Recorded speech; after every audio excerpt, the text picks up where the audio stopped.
Assalamualaikum Puan. Ya, ada apa tu Puan datang nak jumpa Doktor. saya? Saya nak cek, saya dah lama tak datang period. Puan ada tanda ke hari pertama? Tak, saya tak tanda lah doktor. Tak ada? Okey, sepatutnya Puan kena tanda dekat kalender. Setiap kali Puan datang period, hari pertama tu kena bulatkan dekat kalender. Baru senang kita nak trace kenapa Puan lambat datang period bulan ni. Okey, tak apa.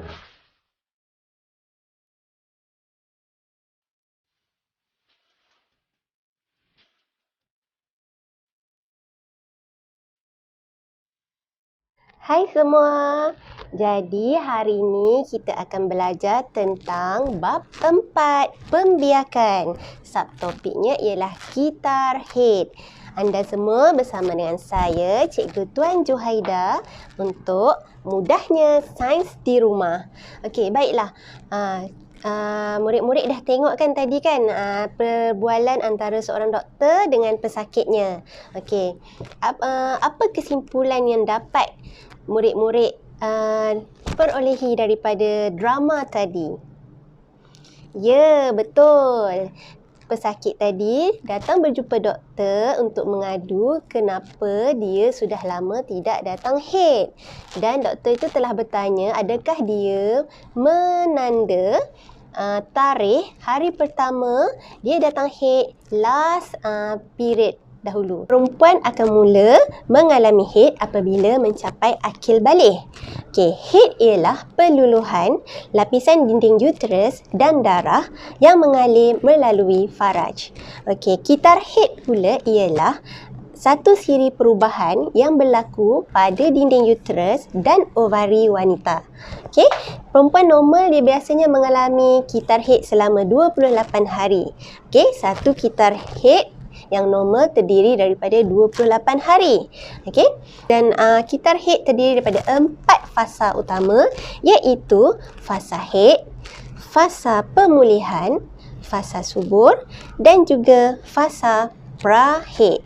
Okey. So, murid-murid jangan lupa ya, terutamanya pelajar perempuan di luar sana, setiap kali anda datang haid, anda perlu menanda pada kalender tarikh pertama anda datang haid setiap bulan.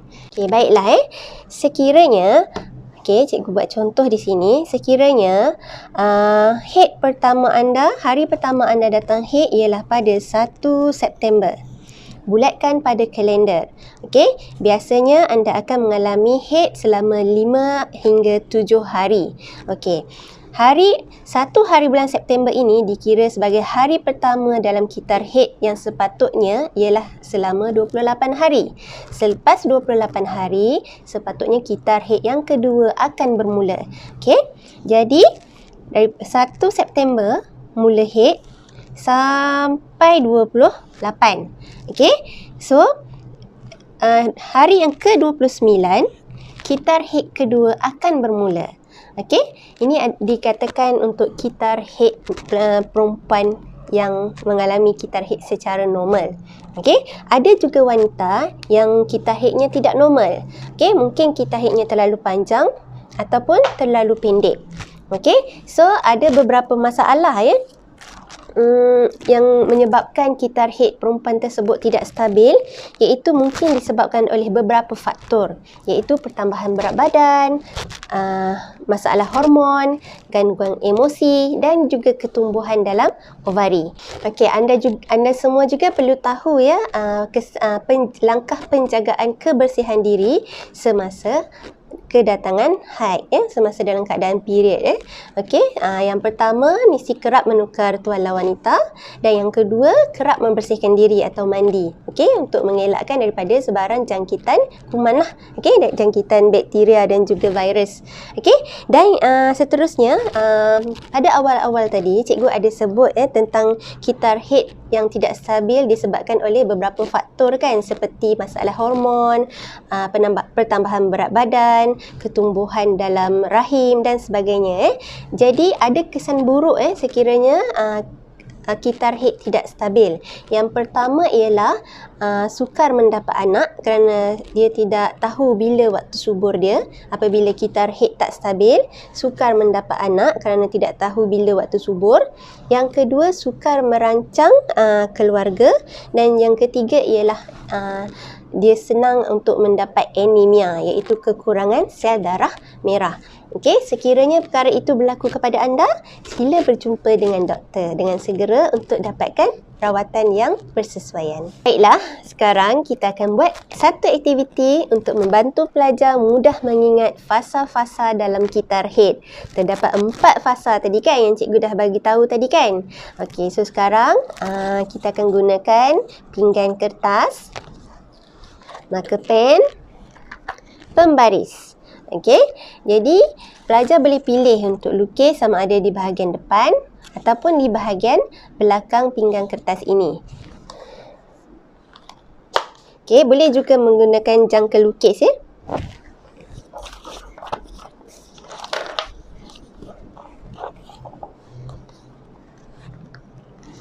Okey, buat satu bulatan. Okey, cikgu pilih di bahagian belakang sebab dia tak ada gambar kan. Okey, buat satu bulatan pada bahagian belakang pinggan kertas. Okey.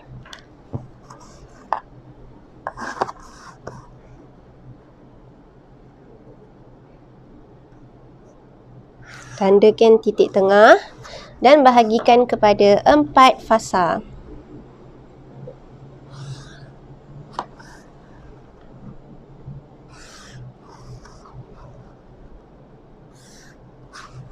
Okey.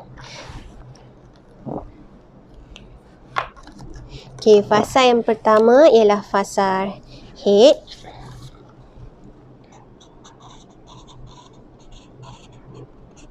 Okey, fasa kedua ialah fasa pemulihan. Fasa 3 dikenali sebagai fasa subur. Okey, sebab waktu ni berlakunya pengovulan Dan fasa keempat ialah fasa pra-head. Okey. Okey, melambangkan kitar 28 hari Okey, fasa head terdiri daripada hari pertama, kedua, ketiga, keempat dan kelima. Manakala fasa pemulihan terdiri daripada hari ke-6 hingga 11 6, 7, 8, 9, 10, 11. Okey, fasa subur pula ialah pada hari ke-12 hingga 17, 12, 13, 14, 15, 16, 17. Manakala fasa pra-head terdiri daripada hari ke-18 hingga hari ke-28. Okey, maksudnya selepas 28 hari tu kitar head yang kedua akan bermula untuk wanita normal.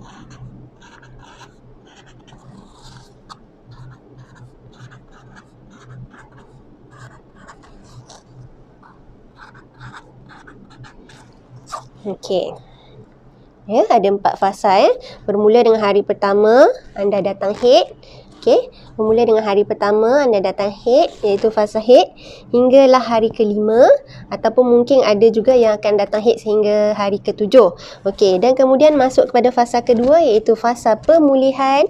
Masa ni dinding uterus akan mula menebal semula untuk persediaan sekiranya berlaku persenjawaan untuk persediaan penempelan Okey, ini penempelan persenyawaan anda telah belajar dalam subtopik sebelum ni kan. Okey, masih ingat Okey, dan fasa ketiga ialah fasa subur. Okey, fasa subur berlaku kerana waktu ini ovari menghasilkan ovum. Okey, so sekiranya terdapat sperma, maka berlaku persenyawaan dan mungkin berlaku kehamilan. Okey, sekiranya tidak berlaku sebarang kehamilan, tidak berlaku sebarang persenyawaan, maka kitar head tu diteruskan kepada fasa pra-head. Okey. Okey, sekiranya tak ada berlaku sebarang persenyawaan, fasa head tu akan bermula semula lah. Okey, jadi di bahagian tengah-tengah ni anda boleh lukis gambar rajah uterus anda ataupun boleh juga anda tuliskan kriteria untuk setiap fasa tersebut. Contohnya untuk fasa head, okey, lapisan dinding uterus, ovum dan juga salur darah disingkirkanlah daripada badan wanita. Okey.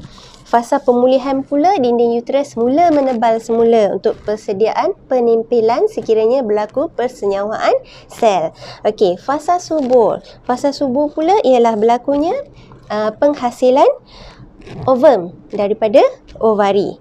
Manakala fasa prahid pula ialah dinding uterus terus menebal, okey, dan kaya dengan salur darah untuk persediaan sekiranya berlaku penimpilan. Okey, dan sekiranya tak ada berlaku sebarang penimpilan, persenyawaan dan sebagainya, maka fasa haid bermula semula. Okey, boleh ya? Anda boleh buat dengan lebih cantik, lebih kreatif, boleh letak gambar, boleh lukis gambar dan sebagainya. Okey, mudah kan? Sekian, terima kasih.